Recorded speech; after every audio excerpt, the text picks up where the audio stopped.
Welcome to youTurn Radio. Here at youTurn Radio, we believe in big-hearted communities and small government. Join your hosts, NADIA RENNER, Tom Murphy, and Eric Steinmann, as we work to put local governments on a diet and champion the charities that support your community. So come on, join us and let's turn it around.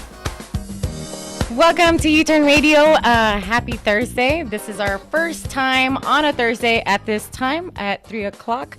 We'll be here every Thursday at 3 o'clock. We are youTurn Radio, and my co-hosts are Tom Murphy, Eric Steinmann, and we have a special guest today, Sean. Thank you for being with us. We are... Let's tell them a little bit for the people that are tuning in for the first time, since we are on a new date and time. Tom, what do we do here at youTurn Radio? Well, our big deal, or our big deal, is that we believe in big-hearted communities and small governments. So the show is kind of a mix of those two themes. If we'll interview a big-hearted community, a local nonprofit, somebody like that comes into the studio, we'll interview them, get some information. The other thing that goes along with this that I'm sure you'll give the spiel a little better than me is that any caller that calls in and kind of contributes to the show, we got this wheel that we spin, and wherever it lands, we will donate money to their favorite charity. That's right. So that's the big-hearted community part of it. The small government part is... much of the show is given to government activity in the local area and what it's doing and how that makes us feel. Right. So we definitely cover local topics. Today we're covering something that we've covered previously on youTurn Radio. Every Sunday we used to be on here on KCAA before on Sundays, and we covered what we called the FP5, which is a fire prevention zone. And we covered that, and we had, 4 shows on FP5? I think it was 5. Or 5. Although there was one that was really bad, so I want to block that one out. But the other ones were really good. But yeah, I think it was 5 shows on FP5. And so pretty much we bring awareness to different topics that are happening here in San Bernardino that nobody else talks about, I feel like. So let's talk a little bit, and for the people that want to listen to the FP5, because I think it's a lot of explanation. So we're going to recap it really short before we get into today's topic. But you can find that at youturnradio.com, and you'll find all the different episodes that we've covered here at youTurn, and you can learn a little bit about us as well. But let's recap a little bit. What is FP5, Tom? Yeah, that's a great. FP5 is short for Fire Prevention Zone 5. Mm-hmm. And we'll get into the details, but basically the government of San Bernardino County has used Fire Prevention Zone 5 to impose on 94% of the square mileage of the county an additional special tax of I think it's about $157, and they did that without a vote. So that's the topic. Right, that's our main topic, and we went into details, like I mentioned, on the previous 5 shows. But our special guest today is Sean Wade, and Sean was part of something that Brennan did that is kind of like our sister to our radio show. So why don't we explain how you got in touch with Sean and how we're gonna pretty much talk about today's topic. Okay, you hit on a couple things. First of all, Sean Wade is our in-house attorney for the Red Brennan Group. The Red Brennan Group underwrites this show. Right. And it's a 501c4, a nonprofit, and we're dedicated to small government and particularly focused on the Inland Empire. So amongst a number of things that Sean does, he's, if you will, carrying the flag for the Red Brennan Group in court as we challenge the county on Fire Prevention Zone 5. Mm-hmm. So that's his role. So you got involved. The reason why you got Sean was because... you mean originally? Well, for this part that we're going to cover today, but okay. Originally, and then we'll get into why originally. Okay. Sean today is going to give us an update on the Red Brennan Group's lawsuit And he's also going to comment on, there's actually 2 other lawsuits that are winding their way through the courts on this issue. And obviously he's not going to speak as a lawyer, if you will, to those issues. He's going to comment really just kind of on the status and kind of give maybe a little bit of an insight into some of the legal terms and those Tom, types of things. since this is our first time in this time slot, we probably should give a little background on just what the problem is, because probably a lot of people listening don't understand that it's a problem to impose a tax on people to pay for fire. But I think you got to start by saying that there already is a tax on everybody to pay for fire. And apparently it's not amounting to a lot. So this current FP5 tax imposes a tax on the people that are not causing the problem for the fire department. They took over the San Bernardino City Fire Department. They incurred a lot more administrative overhead, and those are numbers borne out by their own budget numbers that say, look, we're spending a lot more in the city, and we're spending a lot more on admin. And their conclusion to deal with that was, well, let's go tax the people out in the rural areas of the county, the unincorporated areas. So you have people out there that, have property with nothing on it that can burn or nothing that could get damaged that are now being taxed to pay for, overspending, if you will, in the cities, the incorporated areas that are not getting taxed. And it's not the way that the people have asked that these things be handled when it's ever been put to a vote to them. Proposition 13, Proposition 218, they say we would like to have a vote on any taxes like this. This is not only them not having a vote, but it's putting it on the people that aren't even part of the problem. And that aren't getting anything from it. They're not, fire zones were created so that people could go in there and say, look, we're going to solve a problem for you, provide you fire service here, and here's what you'll pay for it. But here, they're not providing any services. Their services are all going into the city. The tax is all going into the rural area. Unfair tax. Yeah, and we're unfair tax illegally applied. We're going to get to kind of a history thing where we're going to kind of talk to kind of how it all came about, and Sean's going to talk to us a little bit about what's going forward on that.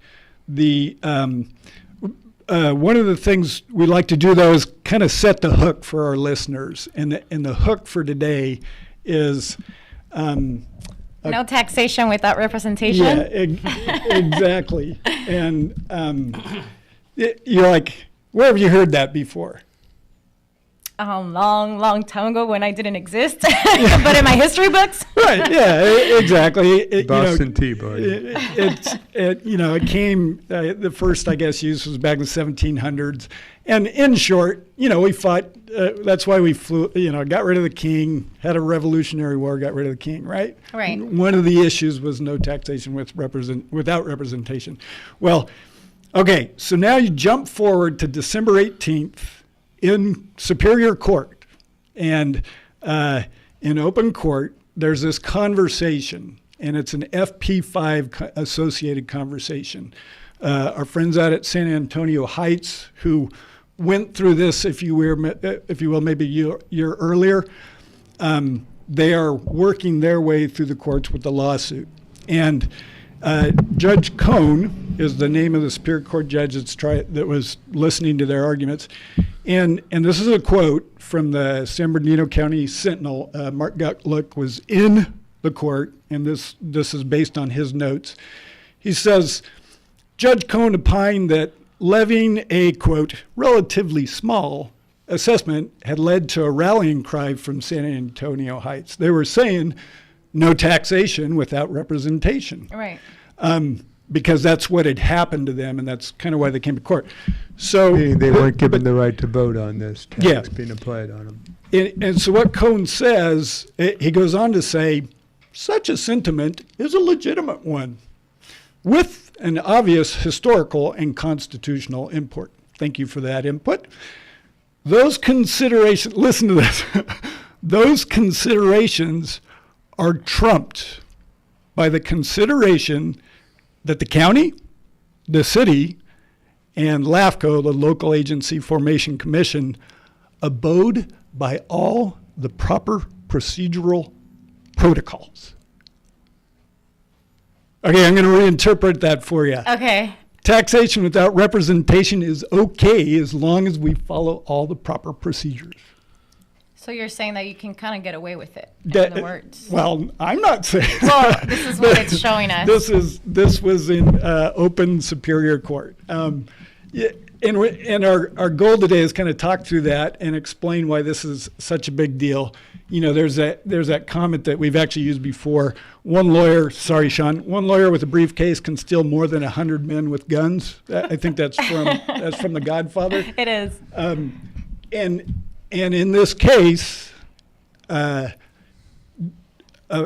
lawyers from the county, or I'll say the county bureaucracy, is really stealing $27 million from Every the year. unincorporated, every year. Every year going up. From the residents of mostly unincorporated areas. There's a couple incorporated areas that also involved.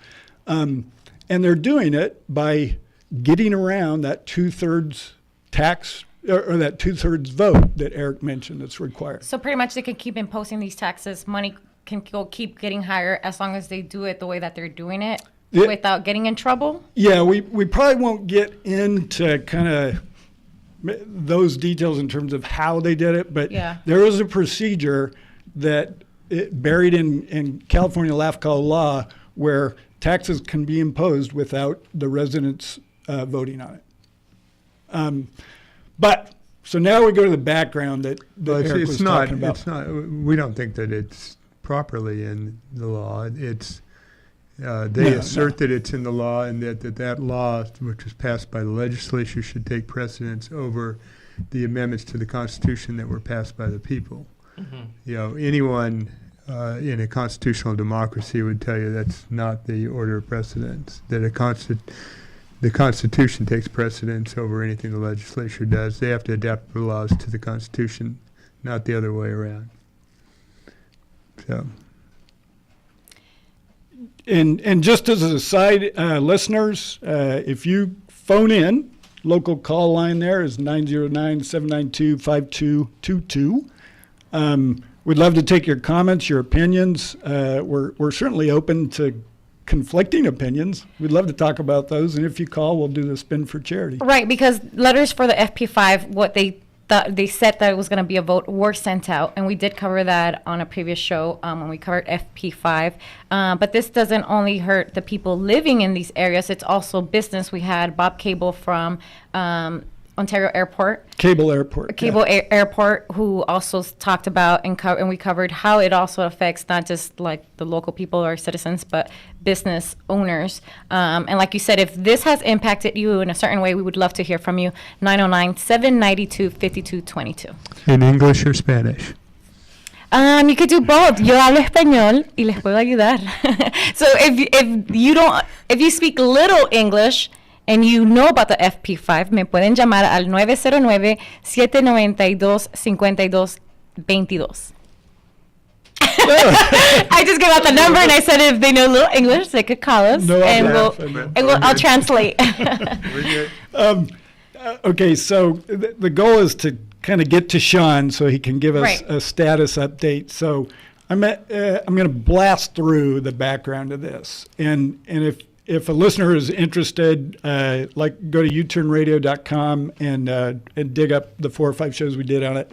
But basically, in 2006, Hellendale, which is basically a small area about 15, 20 minutes drive north of Victorville, they self-imposed a tax. You know, 2/3 of the voters of Hellendale, which in this case was 1,022 people, voted to impose a special tax on their own little area because they want their fire station at the time was paid call, right? And they wanted to go to 24/7 fully staffed. And there was, I think, some other logistic or some construction they wanted to do. So, you know, totally legal, done by ballot. And like I said, 1,022 voters out there voted yes. So, you know, things kind of went along. 2008, the fire district kind of rearranged or realigned itself. but really not much happened with that, if you will, until we get to 2016. And suddenly you have this explosive growth of county fire because working kind of hand in glove with LAFCO, they annexed the entire city of San Bernardino, which at the time I believe was in bankruptcy.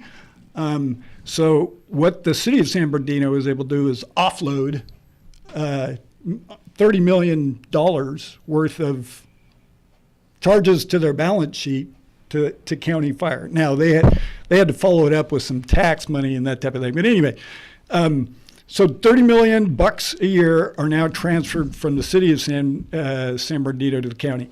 Also in 2016, county fire swallowed up fire and EMT services for Needles, 29 Palms, and someone else, another City of Ontario. I think they were 2017. Okay, or Upland. Yeah. So in 2016, it was Needles, 29 Palms, and then 2017, Upland followed. And that's where San Antonio Heights gets dragged into this, because when they swallowed up Upland, they also swallowed up, if you will, the unincorporated community of San Antonio Heights. Mm-hmm. And they weren't having it. They took them to court. And then in 2018, County Fire, at their regularly scheduled budget meeting, comes to the table and said, "Hey guys, we're $29 million short in our budget, and you know, I don't know what to do about it." Well, that's not fair. Here's the plan: we can either cut services, although they didn't really trumpet that one too much. We can cut services, or we can go ahead and expand this fire prevention zone, and in doing so, we can impose on 94% of the entire county property taxes, an additional special tax of 157. As Eric rightly pointed out, we're already taxed for this via the property tax. So that's, it's kind of a long story. We're trying to give some back, right. But that's how we got to it. And most importantly, they're not adding any special services now that they're imposing, when they say we can impose these taxes, but they're not adding any other service to this. Right, yeah. It's the same thing. To maintain services. Your services are not going to improve. Go ahead. Oh, no, so then the results were, that brings us today here. Yeah, basically, 3 of the county supervisors raised their hand, voted yes, 2 voted no. The whole thing was imposed. So the Red Bruning Group, with Sean as our attorney, and another gentleman brought 2 separate lawsuits into San Bernardino County Court. Okay, so that was all a long story to get to where we are today. And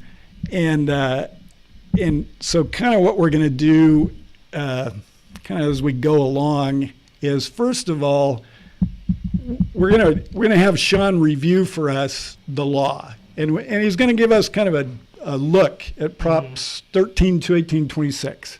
What do they do? Okay, so all of them add amendments to the California Constitution. Am I a little too far? Okay. Yeah. They add amendments to the California Constitution that deal with the people having a say in whether or not taxation is imposed upon them. Prop 13 was the first one in 1978, which most people know it as the property tax. It caps your property tax at 1%. But the other thing it did was it stopped the state from imposing statewide taxation on individuals without a 2/3 majority vote. So 2/3 of the state needs to approve it. So obviously the loophole with that is that it's a state tax. So local governments were still able to impose taxes without 2/3 vote. So that's what Prop 218 does. Prop 218 came in 1996 and said that, okay, state and local governments, including counties, cities, everything like that, also have to have a 2/3 majority approval by the citizens that will be taxed before a tax can be imposed. And then Prop 26 in 2010, after 13 and 218 came in, no taxation without representation, governments got creative and they started labeling things as fees instead of taxes. So we don't need approval because it's a fee, not a tax. So what Prop 26 does is it sets out this test for determining when something is a tax, meaning when it needs a 2/3 vote, and when something is a fee, when it doesn't. So that was kind of the history. As you can see, as you go down the chain, each one tries to fix oftentimes judicially created loopholes with the previous iteration. So if anything, I think in the next 10 or 20 years, we're headed for another one. Another initiative. So basically, and Eric kind of talked about it, we're talking there's 45 years of history of California voters going to sign off on an initiative, which isn't easy, that basically says keep your hands out of our pockets unless we give you 2/3 of a vote. Right. Yeah. And so, the whole idea is you can't just be stuck with the tax without any kind of say in it, which is quite frankly what's going on here. Okay. Talk to us a little bit more about that. So about the Red Brennan suit particularly? Yeah. Okay. Is it a fee? Is it a tax? What is it? No. So a lot of times what local governments try to do is they try to claim something as a fee to get out of the special tax 2/3 majority vote requirements. Right. But the county's not even doing that here. They're claiming it's a special tax. They've, in all of their official correspondence and court documents, they've claimed it's a special tax. Essentially, the argument that they're going with is the tax was passed, like you talked about, in 2006 in the Hellendale community by only 1,022 voters. So they created this special fire district with a special tax for a special purpose to kind of rehabilitate their fire station. And that was passed in 2006. And so what the county is doing is they're taking this very small district and they're ballooning it to now cover the entire unincorporated, and it's over 19,000 square miles of property. So they're taking the tiny district and saying, because the people in this tiny district pay these taxes, when we expand the district to cover these 19,000 square miles, all of you now pulled into this district also have to pay the same taxes. So it's essentially a loophole for them to put taxation on people and say, but these people over here already approved it. You're just getting pulled in now. So it's fair according to them, but obviously we don't agree. Okay, I mean, basically the entire county is being swallowed by a 1,000 voters, and it's not, I mean, we're not blaming the people in Hellendale. They did it legally, that type of thing. It's just the county took it and ran with it. Right. And why did they take it and run with it? We'll hit after our break, and we'll talk about kind of the background, some of the background in terms of county finances. Why they're doing it. We'll be back with more U-Turn here on KCAA. We'll be right back to U-Turn after this commercial break. Don't go away.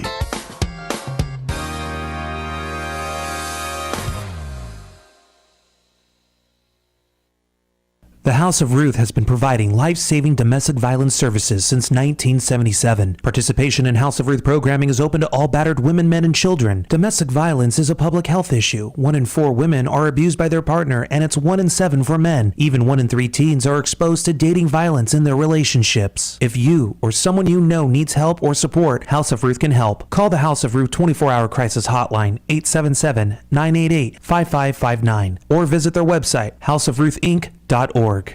The Humane Society of San Bernardino Valley, protecting animals for more than 4 decades. The Humane Society's mission is to prevent cruelty and neglect to animals and to provide for the health and well-being of animals with an emphasis on spay or neuter programs to prevent pet overpopulation. Visit the Humane Society of San Bernardino Valley for your pet's medical needs, 909-386-1400, or visit hssbv.org.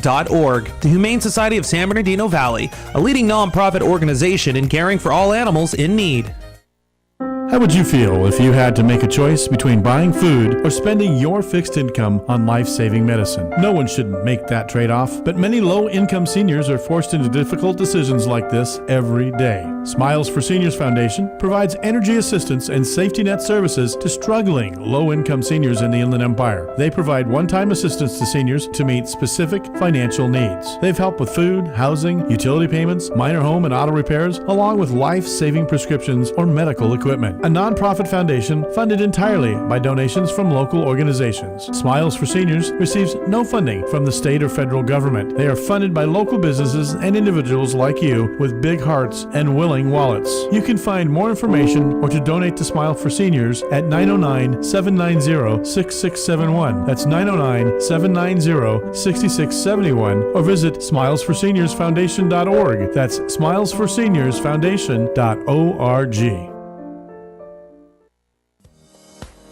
Tom, Nadia, and Eric are back with more only on the youTurn radio show right here on KCAA. Welcome back to youTurn Radio. We are covering FP5 today. We are youTurn Radio, our first show of the week at this time on Thursdays.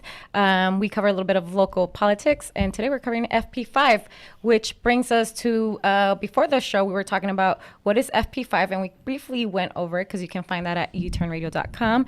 And pretty much they're imposing, what was it, $157 a month? Yeah, with $157 a year. A year, I'm sorry. 3% increase as long as it's approved. Right. So that's what they're trying to impose without really the right way to do it as far as the votes. And before that, you asked Eric, where is this money going, or has it been going, right? Yeah, so what we kind of want to hit on is kind of a general overview of money flow in the county budget as it pertains to county fire. You know, over the last 10 years, where's kind of the money been spent? Right. And even like when they're asking for more money, you usually want to get something more in return since you're paying more. That's not the case here. So let's talk let's talk a little bit about where is this money flow going? How is it working out for the city? Well, it's not going to the unincorporated areas that are getting charged with this tax. For the last 10 years, approximately, the expenditures in the what they call the desert and mountain regions of the county, which encompasses much of the unincorporated areas, have actually stayed flat or gone down. Where there's been a great increase in expenditures is in the city and the city areas, and also in their administrative management budget. So that's where they have a problem, and the problem largely comes from their taking on these different city fire departments, which have, like the county does, huge pension liabilities that they're not being honest about. So now the county has them, they're incorporated into their own pension liabilities, and they have to deal with them, and they need more money to do that.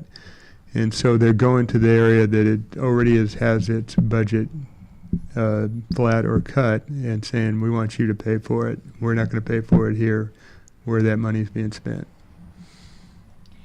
How can, Sean... So if you're in Redlands listening to the show where we broadcast from, you're incorporated, you're not having to pay an extra $157 on every parcel. If you own a piece of land out near Barstow, may have literally 1 or 2 bushes on it, and it could burn all day long and no one would care, and there's no real fire cost associated with it. People in this county know that there's vast areas of desert, and those areas are all getting taxed. So it's completely detached the problem and paying for it from the people who are affected or benefiting from it. Yeah, I talked to a guy in Trona yesterday, and if you guys don't know, Trona is like way north, almost to Kern County border. It's a small desert city. They basically have one industrial plant, which is, the entire, if you will, economy of the city. And the guy I talked to said, I got like 10 parcels, and right now I'm paying $30 a parcel on taxes. Wow. And next November, right, he's going to get a bill for 10 parcels at $100. He's going to get $1,500 of tax, and none of it relates to him at all. There's been no increase in services, no increase in fire responsibility, no increase in cost in his area. There was not a fire danger before. There's not a fire danger now, and that's where the tax is going. And there's also different solutions rather than just like imposing this tax, right? We had Jeff Hewitt from ex-mayor from Calamasa cover that. You can find that on youturnradio.com, that show where he talks about a solution, because he had a solution for Calamasa back then. The where you novel can concept of let's look what we're spending and is it really Right. required. It's not always that the expenses have to go up and up. The expenses with fire, with some of the county services, can go up and up, and they have been going up and up because the property values have been going up and up. And as they do, the amount they collect for these services increases. And they've been increasing greatly. I mean, there's been a huge increase in property values just in the last 10 years. But it's not enough. Never seems to be enough. And nobody wants to go look and see, where's all this money going to? Maybe we can cut back on that. It's always, where can we go get more money from people? And in this case, they're finding it hard to get money from the people who are getting the services, and so they're going way out into the far reaches of the county to the unincorporated areas and trying to tax those people for what they're spending here in the cities. So, Sean, what would you say, what's the direction here? Now that you're involved, how does this work as far as the lawsuit and Red Brennan coming in? How would you explain that part? So what Red Brennan is doing is we brought a suit essentially to, it's called, for a preliminary injunction. We're trying to enjoin or stop the tax from moving forward. So we think that when the county enacted the tax at their October 16th, 2018 meeting, where it was approved by the Board of Supervisors, that the tax is unconstitutional and therefore it needs to not be implemented. So essentially our suit is asking the court to not let them implement it. Yeah, and it's not just based on it being unconstitutional when it was enacted. The way they carried out imposing the tax was unconstitutional as well.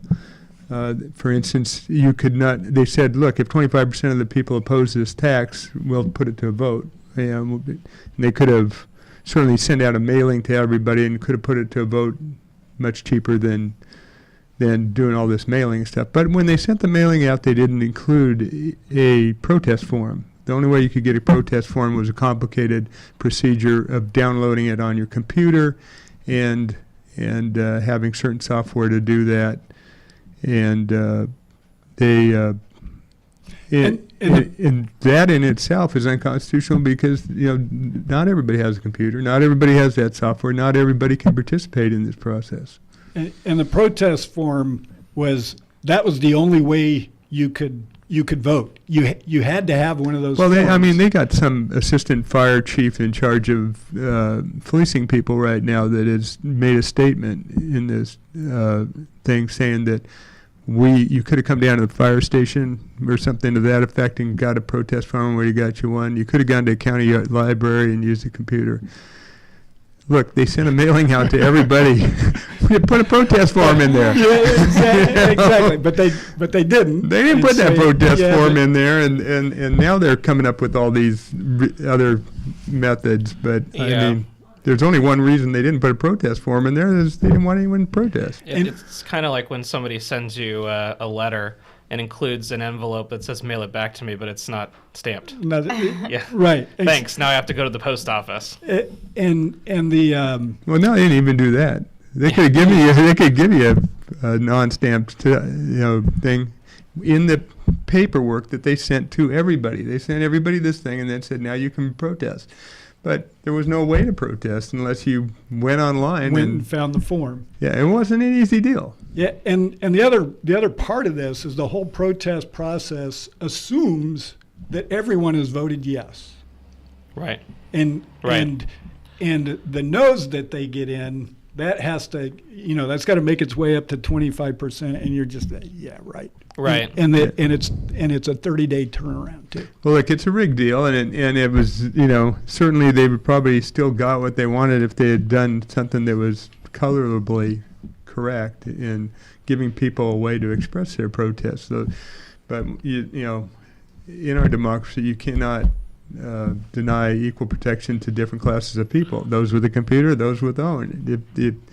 If everybody has a right to protest, they have a right to protest whether they have a computer or not. Yeah. Mm-hmm. And that's another reason that this is unconstitutionally as applied, not just unconstitutional at the time they approved it.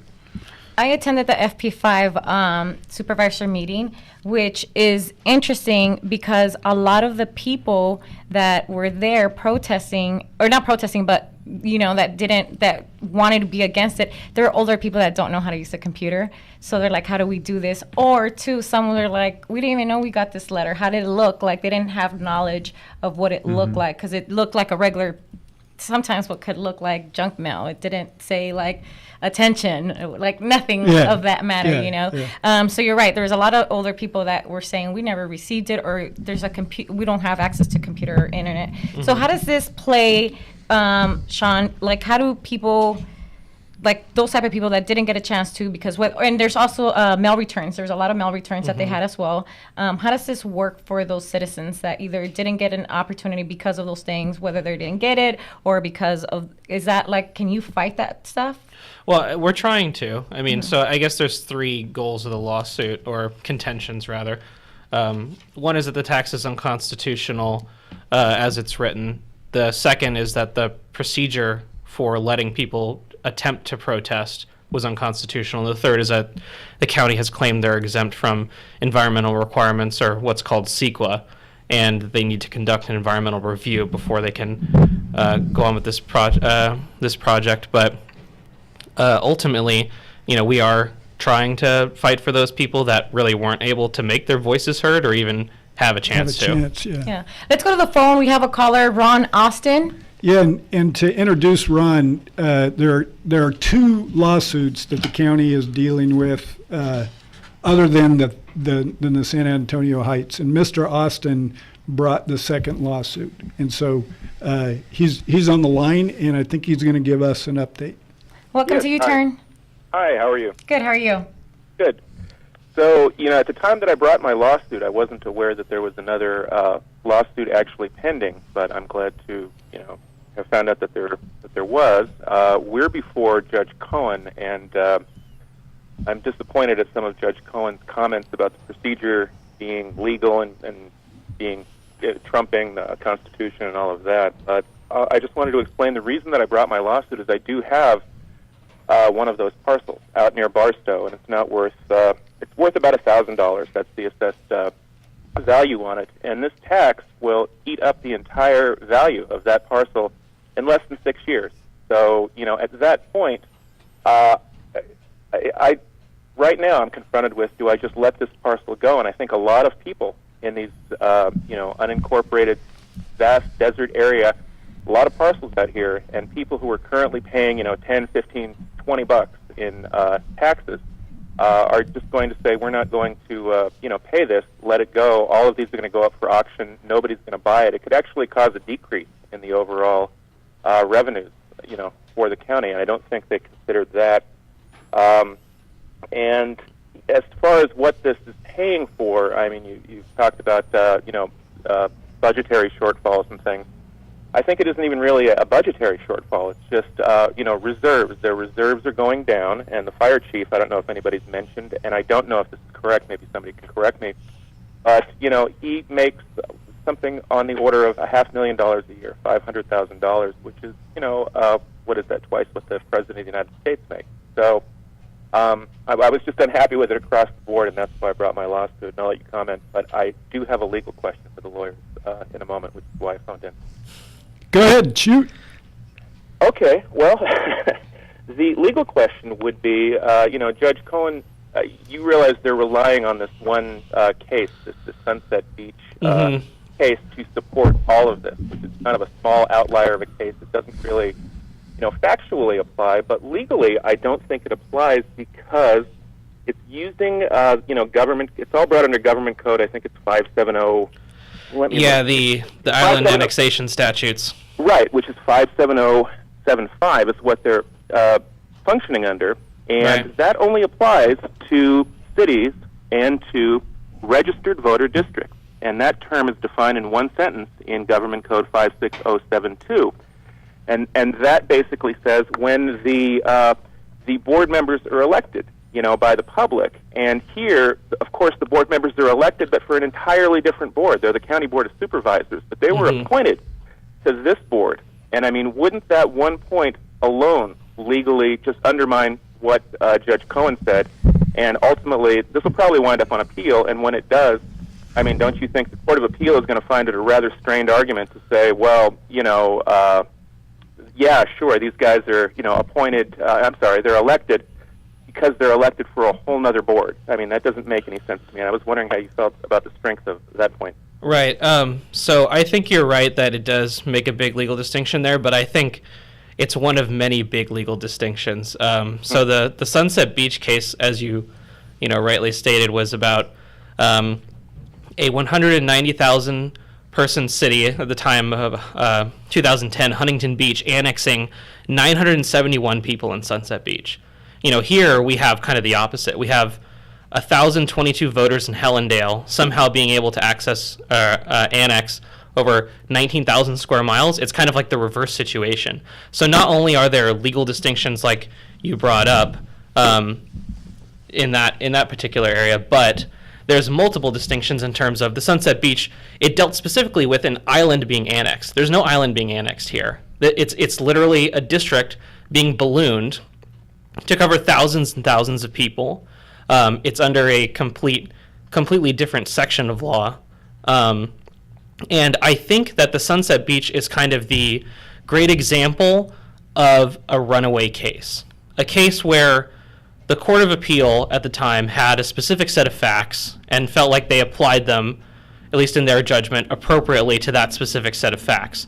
And now I think it's kind of become a Frankenstein's monster of a case because we're using it as a club to impose taxation on communities everywhere. And when someone challenges it, the county, every time I've dealt with them, has hid behind Sunset Beach. Well, Sunset Beach says this, so the case is decided, Your Honor. We should, be able to get away with this. And ultimately, I think you're right.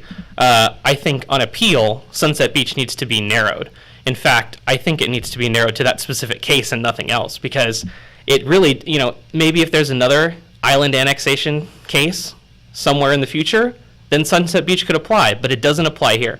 Factually and legally, it is entirely distinct, and I don't think it has any precedential value here. I totally agree with you factually, and that's a lot of the things in our writ of mandate went to the factual differences, and it was basically 144 acres versus the 19,000 some square miles that you had mentioned, and as we put it, the tail can't wag the dog here, which is what's happening, and so it's as far as that case factually, but in reading it, towards the tail end of the case, the court actually analyzed this whole annexation thing and says, well, the voters, and by the way, Prop 218 was brought in to close loopholes like this that were created after Prop 13, and the courts, are doing it again with this, as you know, but anyway, the court had come to the opinion that, well, the voters didn't really contemplate this, and I'll just use my word, they didn't say loophole, but what they did in Sunset Beach,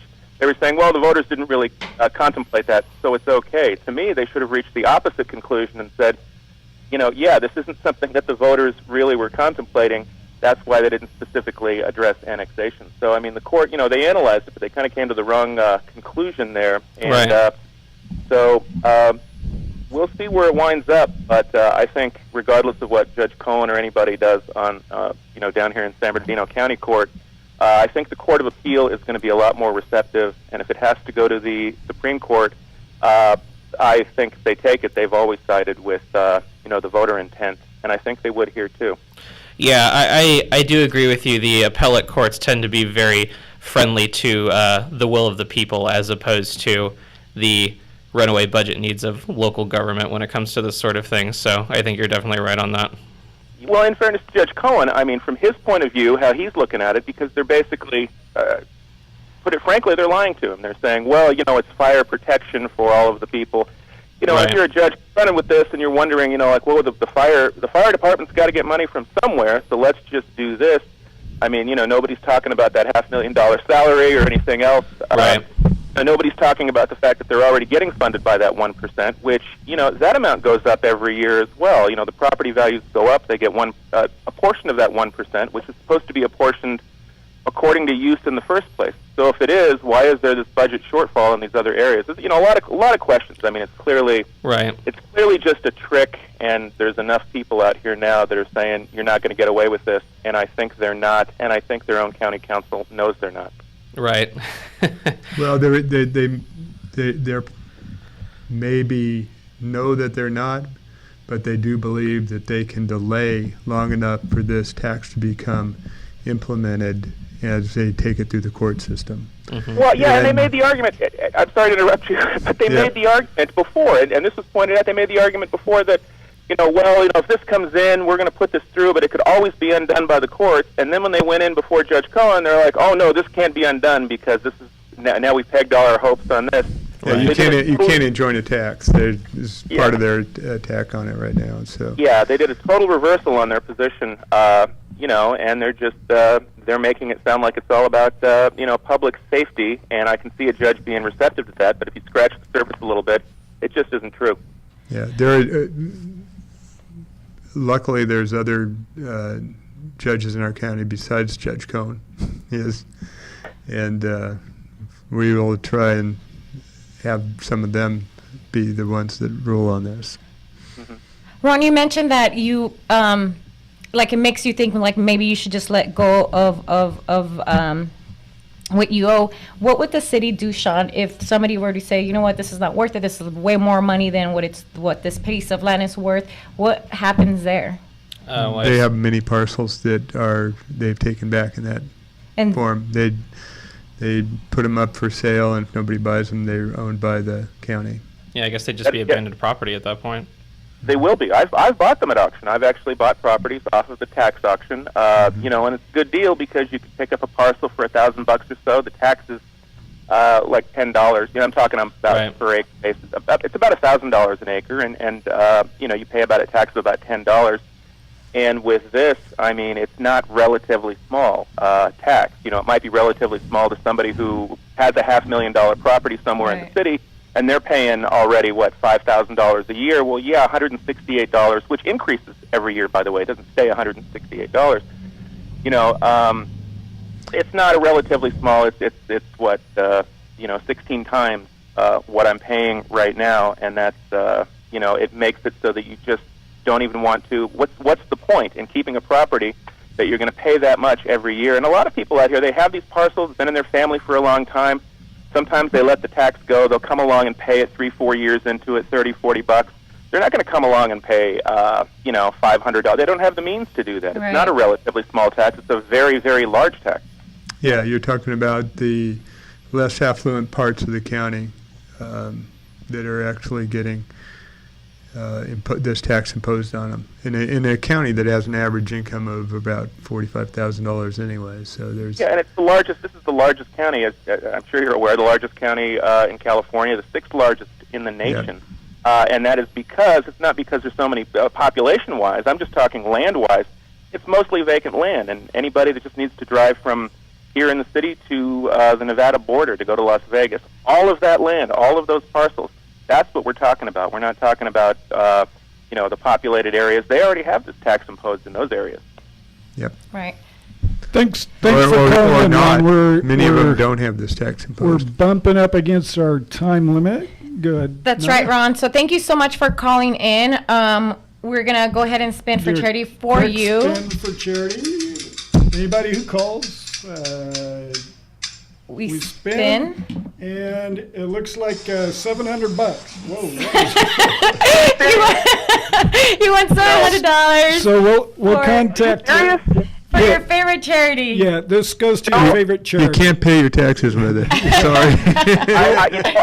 I really want to do something for dogs outside. It's cold out there, and if there's any kind of dog charity that you guys can come up with, that would be my favorite charity. Okay, we'll contact you offline and get some of your information and track that down, Ron. Okay, well, thank you. Thank you so much, Ron, for sharing your time. Thank you, Sean, for sharing your time with us today. We'll be back next Thursday at 3 o'clock. We are YouTurn Radio. For more YouTurn, make sure you go to our website, youturnradio.com.